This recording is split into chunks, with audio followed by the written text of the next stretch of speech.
Quizás usted no sabe que la primera pregunta que Dios le hace al hombre está en Génesis capítulo 3.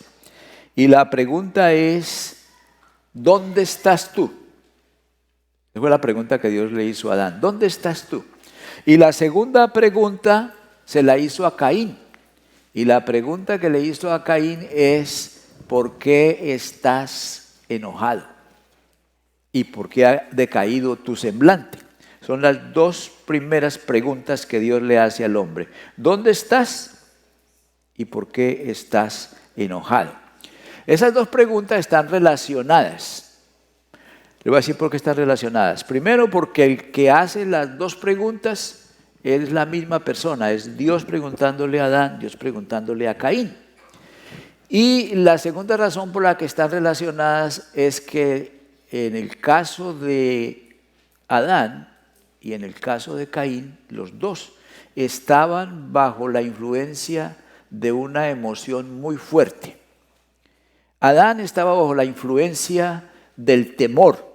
Adán, ¿dónde estás? Y responde Adán,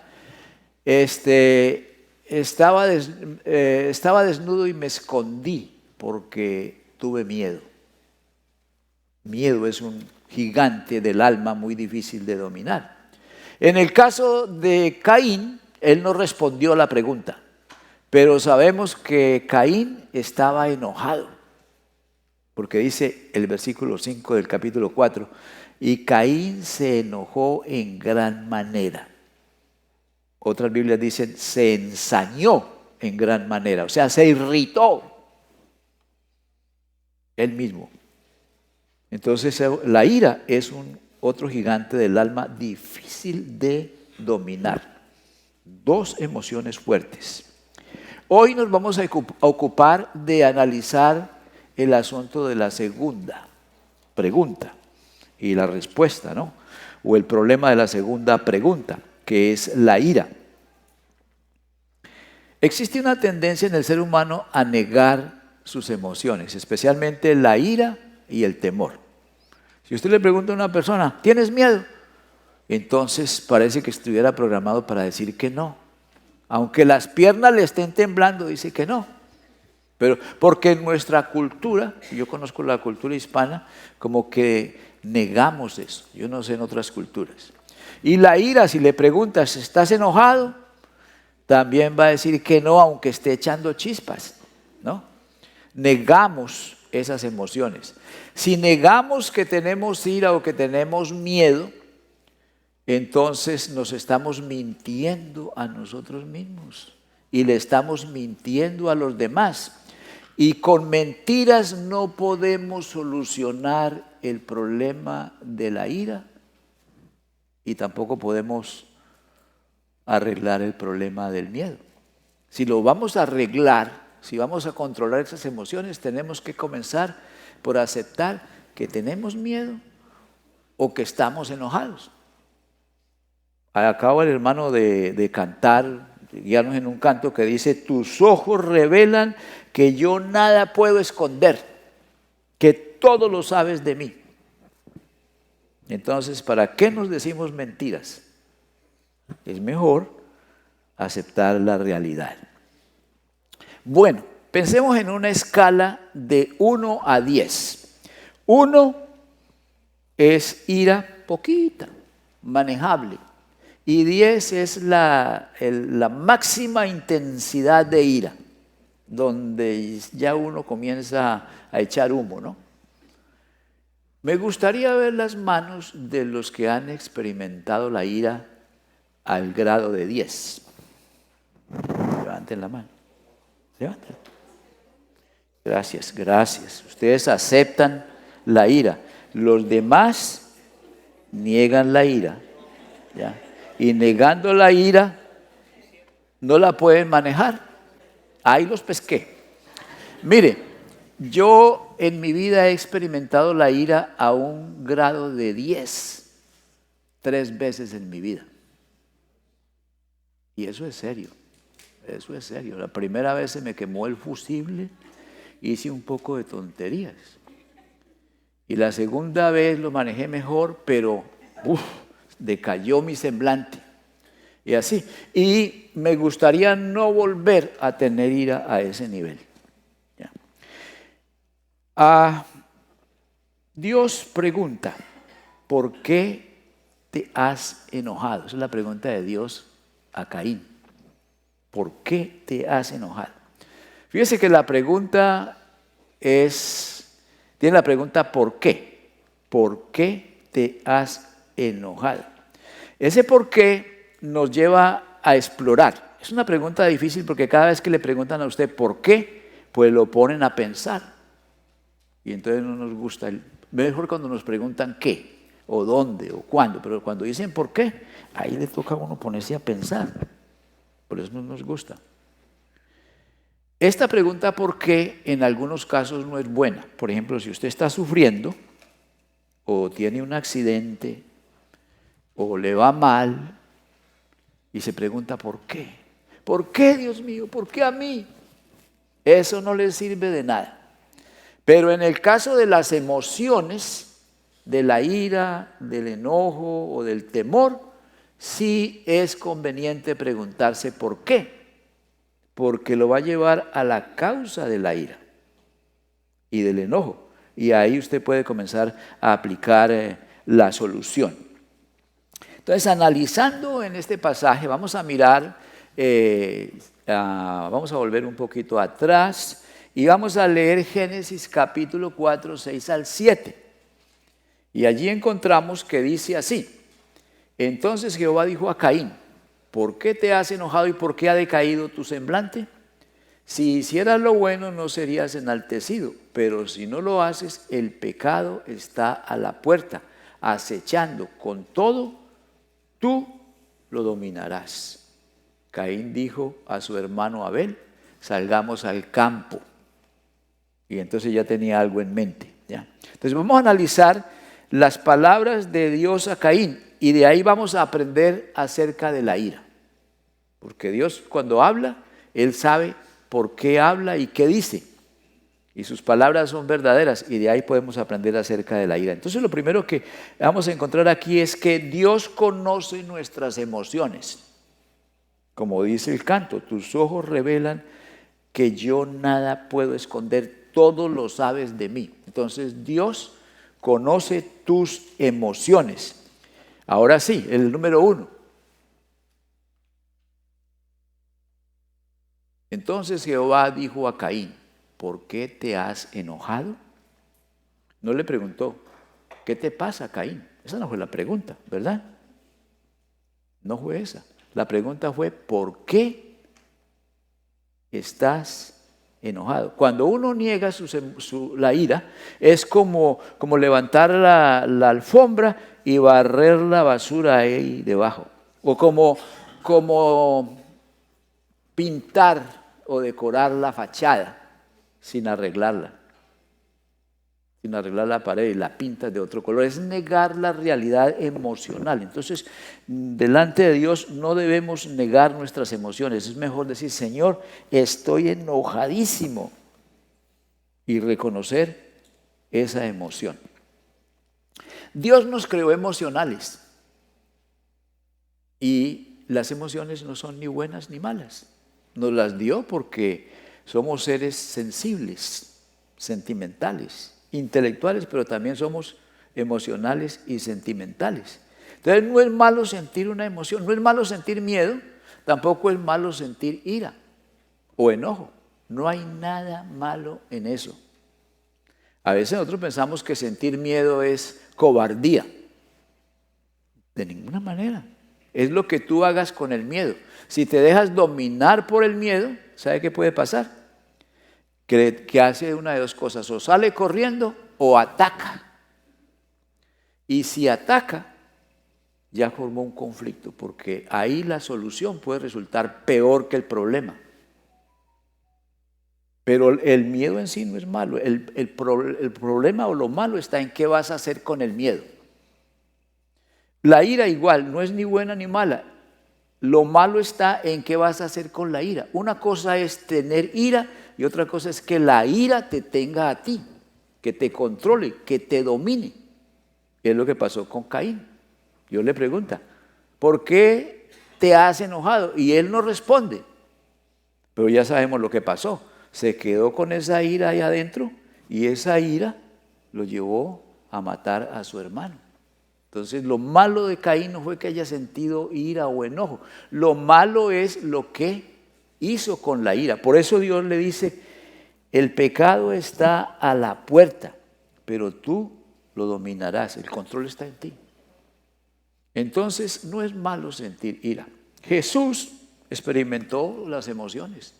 Jesús experimentó el miedo en el huerto de Getsemaní, contemplando la pasión que se venía y la sombra de la cruz. Jesús tuvo miedo. Es humano. Y Jesús también tuvo ira. Ahí en los atrios del templo se enojó y volteó las mesas de los que negociaban con la religión judía y sacó toda esa gente de ahí. Estaba enojado. Si nosotros nos enojáramos por las mismas cosas que se enojó Jesús, solucionaríamos muchos problemas fácil. O si nosotros manejáramos el miedo como lo manejó Jesús, seríamos más valientes. Entonces el asunto no es si hay miedo o si hay ira. El asunto es qué vamos a hacer con la ira. La vamos a alimentar hasta que se vuelva un gigante y nos controle y desordene nuestra vida. Ahí está el mal.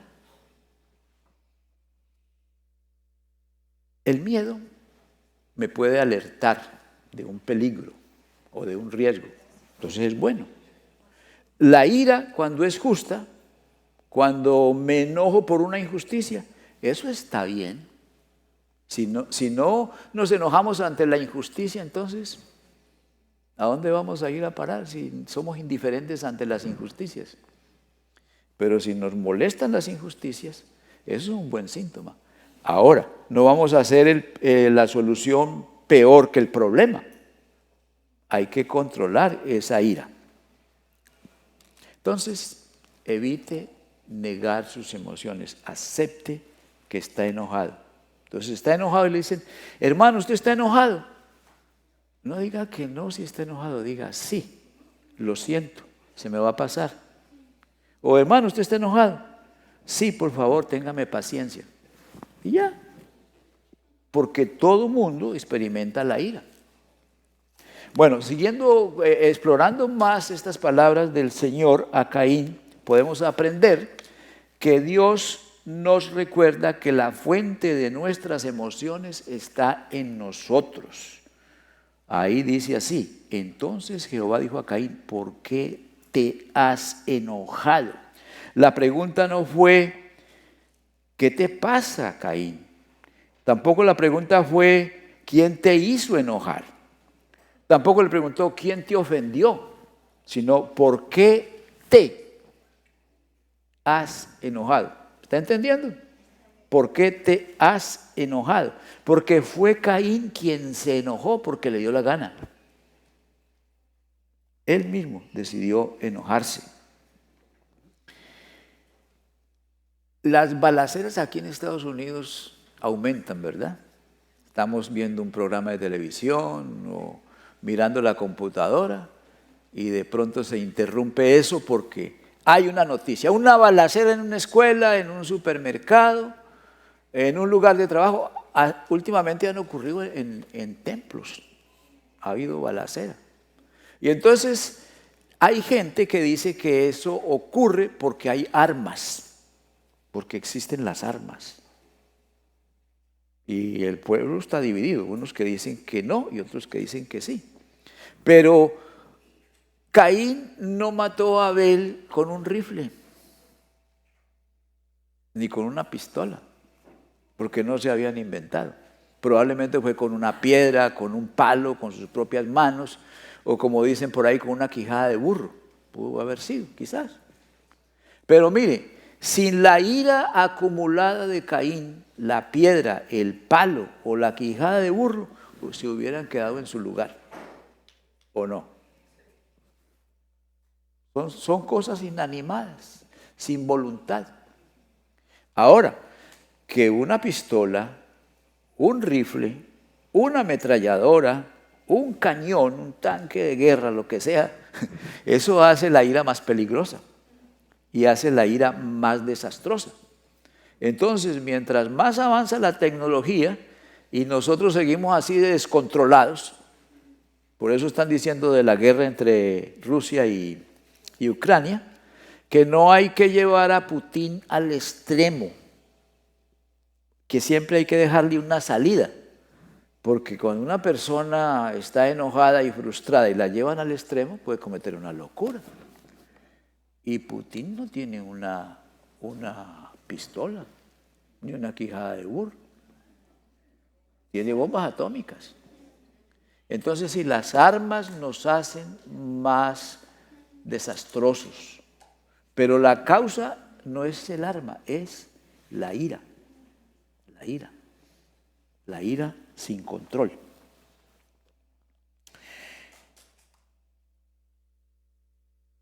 Ustedes, a ver, estoy aquí. Entonces, el problema es la ira. Hay gente que le encanta pensar que sus emociones se originan afuera, no dentro.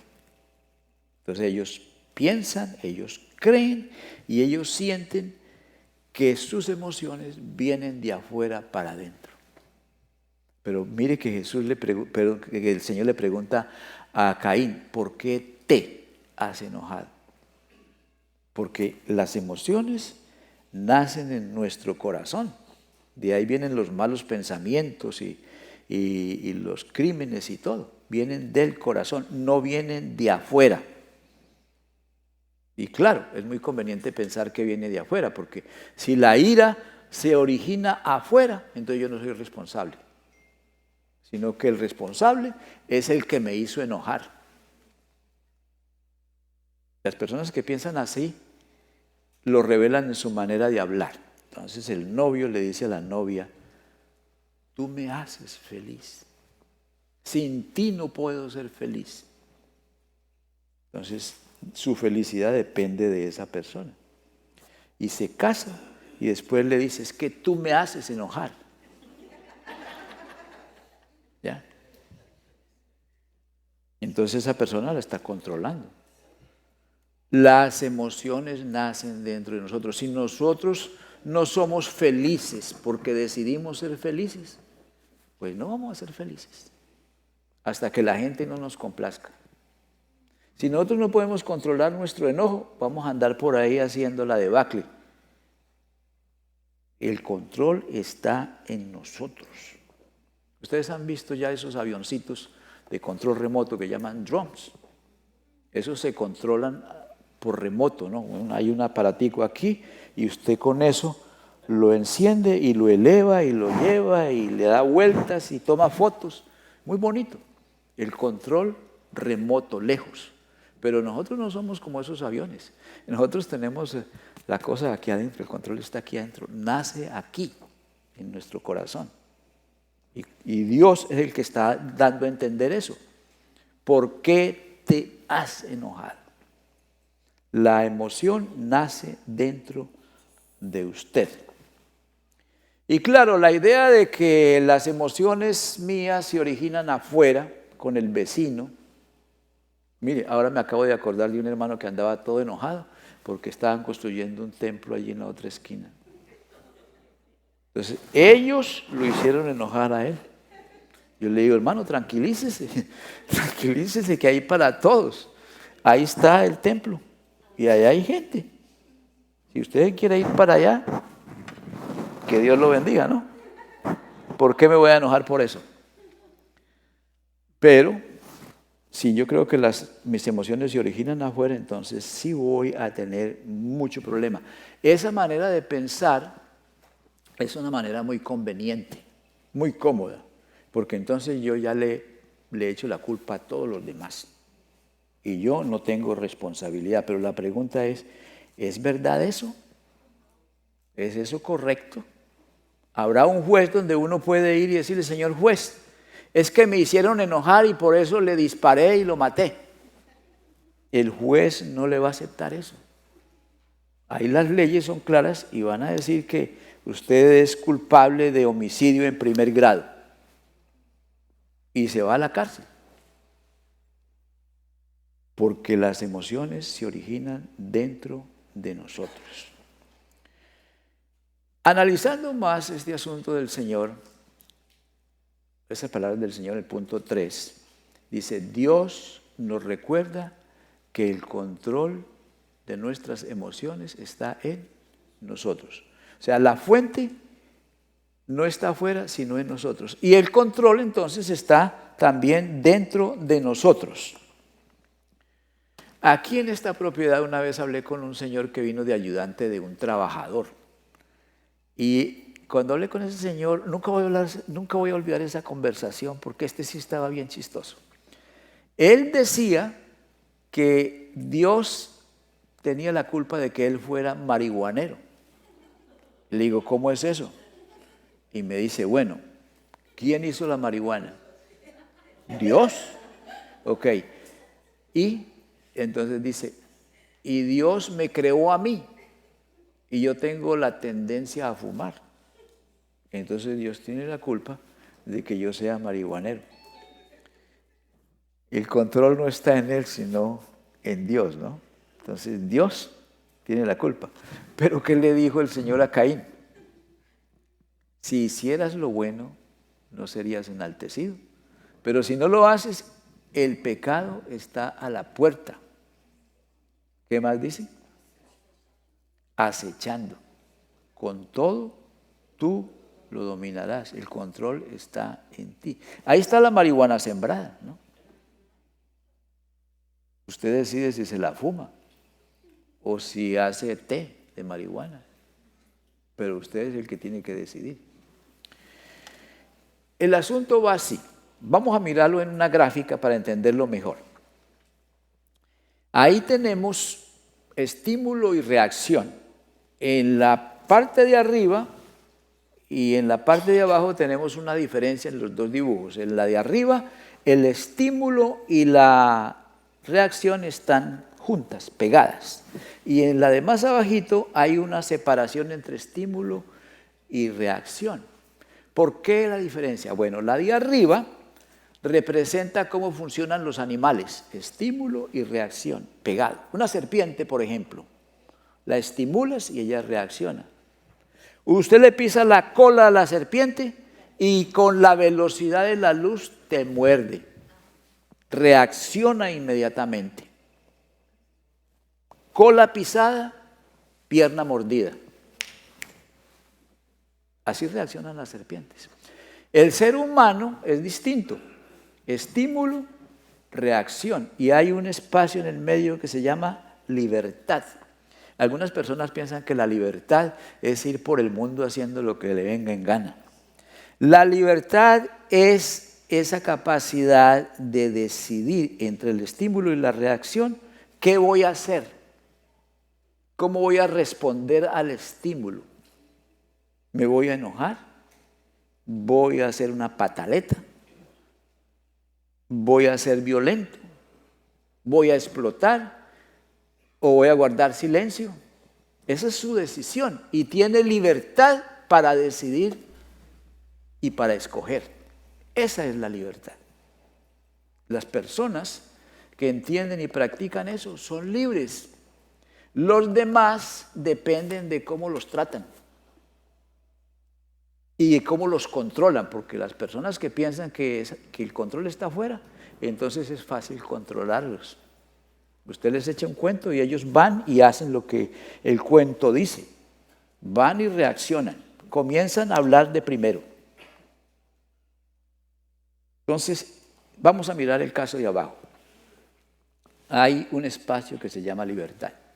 Explicado de otra manera, el ser humano tiene dos cerebros. Usted tiene dos cerebros. Uno que se llama el reptilian brain en inglés. Y ahí está conectada la columna vertebral. Usa un cerebro como de reptil. Cuando usted funciona con ese cerebro, usted reacciona como un animal. Pero Dios te creó con un cerebro racional que está encima del reptilian, del cerebro de reptil. Y el cerebro racional es para que usted piense qué va a hacer con el estímulo. ¿Cómo va a reaccionar? Entonces, ¿usted se porta como reptil o como racional? Y creo que todos hemos tenido la experiencia de portarnos como reptil, ¿no? Reaccionamos enojados. Y son conocidas las personas que son así, pero no son confiables. Y el liderazgo consiste primero en ser líder de uno mismo, en aprender a controlarse. Ahí comienza.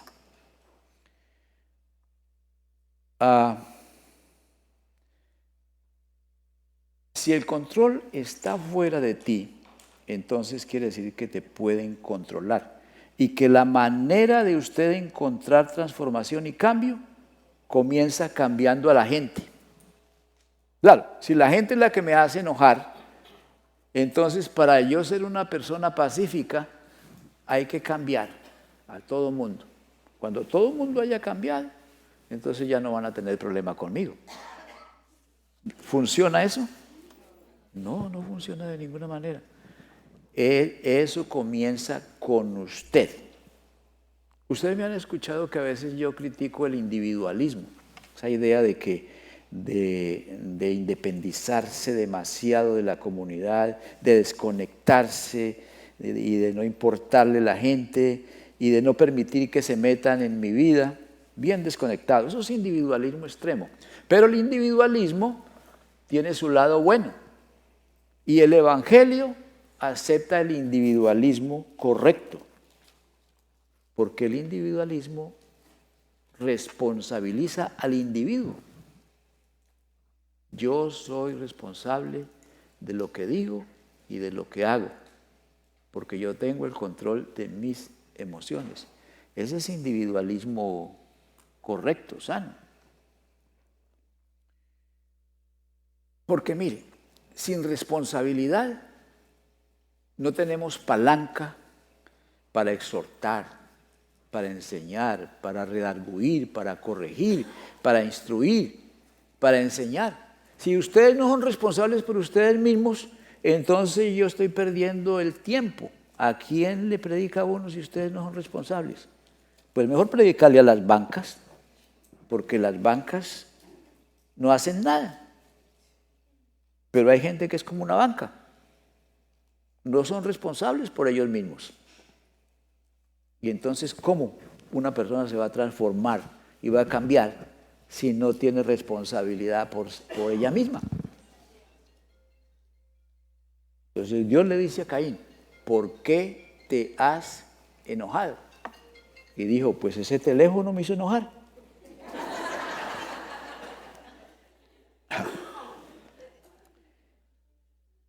Imagínense que usted tiene COVID y va al doctor, le da su receta, va y compra la receta y se va donde la persona que lo contagió de COVID le dice, por favor, tómese estas medicinas y no me falle, porque cuando usted se las tome yo me voy a sanar. Jamás hacemos una tontería de esas, porque uno se sana individualmente, uno se sana personalmente. Y la solución a la pereza, al miedo, al enojo, a la ira, a la avaricia, a la lujuria, a la tragadera, a todo eso, es solución individual, personal. Cada uno de nosotros soluciona eso. ¿Cómo lo soluciona? Primero que todo, aceptando que tengo este problema, tengo este pecado. Como el alcohólico anónimo. Ellos lo han comprobado muchas veces. Lo primero que un alcohólico tiene que hacer para dominar ese problema es aceptar que tiene un problema que descontrola su vida. Y segundo, creer que un ser superior con un poder superior al suyo le puede ayudar. Porque Alcohólicos Anónimos es neutral, ¿no? Pero ese poder es Dios, es Cristo. Entonces, avaricia, lujuria, comedera, pereza, ira, enojo, todo eso se soluciona a nivel individual personal. Eso de pensar que el control está afuera y que la fuente de mis emociones está afuera es una idea muy conveniente, pero es una idea muy equivocada, porque ese es un pensamiento de víctima. Imagínense, yo me enojo, yo me pongo triste, yo sufro, porque afuera alguien hace que así sea. Entonces, pobrecito yo. ¿Cuándo voy a solucionar mis problemas así? Jamás. Por ahí un versículo que creo que se me pasó y es Primera de Pedro 2:22. Primera de Pedro 2:21 y 23. Vamos a mirarlo. Bueno, yo prefiero leerlo aquí. Ahí está. ¿Cómo vamos a solucionar el problema de la ira? Bueno, hay 3 consejos que usted los va a encontrar en Google o en esa literatura que dan por ahí para superación personal. Y los consejos son los siguientes, estos 3. Básicamente, primero, guarde silencio. Cuando está enojado, cierre el zipper y no diga nada, porque si abre la boca, va a explotar como un volcán y va a ser un desastre. Entonces, primera técnica, no hable nada. Técnica número 2, respire profundamente y sostenga el aire ahí adentro por unos segundos y sáquelo por la boca. Otra vez. Es la segunda técnica para manejar la ira. Y la tercera técnica es camine o haga algún ejercicio. Esas 3 recomendaciones. ¿Difíciles de entender? No. Silencio, respire, camine. Pero ahí no está Dios para nada. Aquí está la técnica de Cristo. La técnica de Cristo es la siguiente. Dice el versículo 22, Él no cometió pecado. Cristo, ¿verdad? Ni se halló engaño en su boca. O sea, Cristo ni por acción ni por palabra cometió pecado. Ahora, cuando le maldecían, practicaba el silencio. No respondía con maldición. Silencio. Cuando padecía, y padecer es sufrir.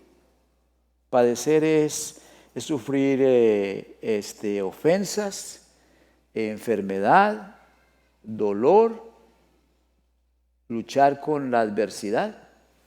Entonces, cuando él padecía, no amenazaba. Silencio. Entonces, la primera técnica de Cristo era silencio. La segunda técnica de Cristo es espiritual, sino que encomendaba su causa al que juzga justamente. Entonces, guarda silencio y le dice, Señor, me están violando los derechos, me están tratando mal, te encomiendo mi causa a ti, que eres justo. Lo que tú hagas está bien conmigo. Ya se descargó. Está en manos de Dios. Esa técnica es maravillosa, ¿no? Porque pone las cosas en las manos de Dios. Es que Cristo tenía su vida centralizada en el Padre. Todo dependía del Padre. Él le dijo a los judíos, ninguno puede venir a mí si el Padre no le trae. O sea, yo no me voy a preocupar porque no me sigan, ¿no? Me siguen los que el Padre ha traído. Y se van los que no se quieren quedar. No suframos por eso. Ahora, si lo ofenden, entonces Cristo dice, lo encomiendo al Padre. Encomendaba su causa al que juzga justamente. O sea, la vida de Cristo estaba centralizada en Dios. Cuando nosotros nos descontrolamos y nos enojamos, nuestra vida no está centralizada en Dios, está centralizada en nosotros. Está centralizada en la carne. Estamos actuando como Caín. Ya, dejándonos llevar por la ira. En otras palabras, es el mismo cuento de practicar la presencia de Dios. Cristo practicaba la presencia del Padre. Entonces, los que venían a Él, el Padre los traía. Él oraba: Señor, los que tú traigas los voy a recibir. Lo insultaban, lo maltrataban. Entonces, el Señor Jesús decía: Padre, te entrego mi causa. Práctica de la presencia de Dios. Bueno, entonces ya tienen la técnica para manejar la ira. La de Cristo es silencio y encomendarle a Dios. Pero usted le puede poner en la mitad la respiración. Y una buena manera de respirar es contar hasta 4 o hasta 5 mientras aspira el aire por la nariz. 5. Sostengo adentro el aire. 5. Y luego lo expulso en 10 por la boca. 1, 2, 3, 4, 5, 6, 7, 8, 9, 10. Si tiene buena capacidad pulmonar. Yo lo hago con 4. Ya, pero tal vez usted puede con 5, ¿no? O con 3. Y encomiende su causa al que juzga justamente. Esa tareita para practicar de aquí en adelante le va a ayudar mucho si la pone en práctica. Se van a poner de pies.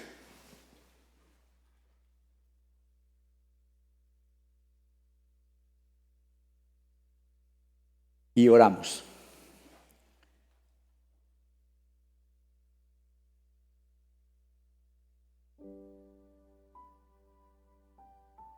Yo sé que todos hemos padecido de ira al grado de 10.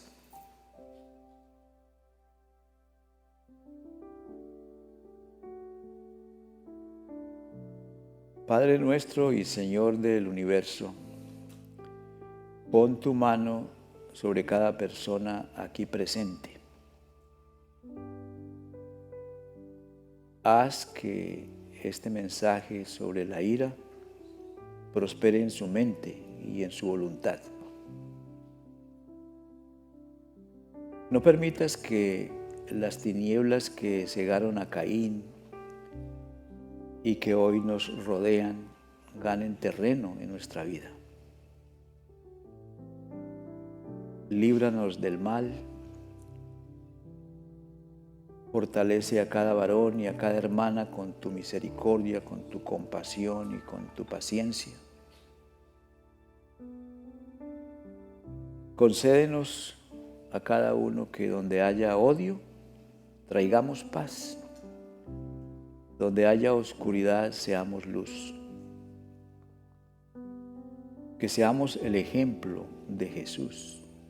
Sigamos el ejemplo de Jesús. Que cuando seamos maltratados, despreciados, insultados, no respondamos de la misma manera, que guardemos silencio. Si nos atacan, no respondamos con maldición, pero que aprendamos a encomendar nuestros motivos, nuestras causas a ti, que todo lo sabes y todo lo puedes.